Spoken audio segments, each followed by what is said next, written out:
sitting here out of place, on the fence, on the ranch. Don't know if this is my home. I feel like I don't belong. My horse is my only friend. My fur color has made me an outsider. My ma and pa love my normal brother better. Can he do what I can? Can he feel what I can? I'm alone, alone in my home. Fate steps in and takes my paw. Everything is about to change. Oh God, how things are about to change.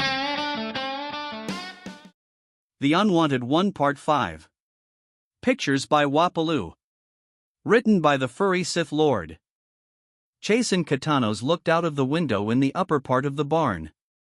They heard screams as the intruders forced their way into the house. First, they heard their mother, then their father shouted, and they faintly heard the sounds of a struggle. "Who are they?" Chase asked angrily. "I've never seen them before. What could they want? It's not like we're rich or anything," Katanos remarked. "So, what do they want?" Chase asked, and Katanos shrugged. "Should we go for help?" Katanos asked. "You go, if you want. I'm gonna save Ma and Pa," Chase said as he climbed onto the window ledge and prepared to jump. "By yourself? Are you crazy? What if they have guns or weapons? Not only will you be putting yourself in danger but also Ma and Pa," Katanos said as he grabbed Chase's arm to stop him from jumping. Chase looked at his brother's paw and shrugged it off. "Then what do you suggest?" Chase asked angrily. "Let's sneak around to see if we can learn why they are here. We don't do anything stupid. Once we get an idea what's going on, we ask our neighbors for help," Katanos said. "And if they refuse to help us?" Chase asked. "Then you can run in and do whatever you want," Katanos replied.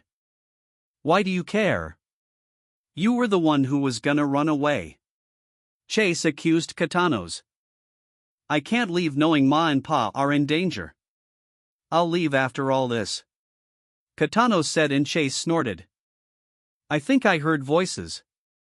They heard someone outside say, and the barn doors were quickly kicked open. The horses whinnied in fear and began to stomp their hooves in their stalls. Katanos and Chase carefully looked down to see two gray foxes dressed as bandits. They cautiously looked around, trying to find who they heard talking.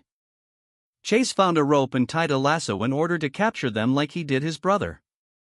He waited for them to separate, and he jumped at the nearest bandit and hogtied him. When the other heard the scuffle and shouting, he ran over and Katanos jumped on top of him, knocking him to the ground. The fox easily overpowered Katanos, but Chase rushed over and used a broom to hit the bandit in the back of his head, knocking him out. They tied the last bandit and gagged both of them before they could shout for help. "You're right, little brother, we need help," Chase admitted.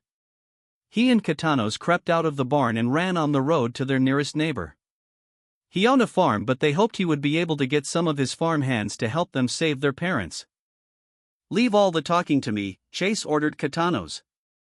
"You ain't liked much, so we don't want them refusing because of you." "Whatever," Katanos muttered bitterly. They cautiously walked up the perimeter and stood upright and tried to seem polite as they walked onto the property. The farm was closed for the night and only the house had any light showing. Even their barns were dark as the animals slept. It was still early in the evening, but without light the animals thought it was time to sleep. Chase knocked loudly on the door and they heard some movement. "Who's there?" A shout came from the other side of the door. Before they could answer, the door was flung open and a large black wolf held a shotgun ready as he looked at them. The tigers quickly flinched and cowered as they tried to appear non-threatening. "We're your neighbors," Chase said quietly. The wolf stared at him, then turned his gaze to look at Katanos. "We need your help," Chase said, and the wolf raised an eyebrow. "Okay, why don't you two set a spell and tell me what ails you?" the wolf said as he lowered his shotgun and the tigers entered his home. This ends part 5. We hope you enjoyed it. See you next time.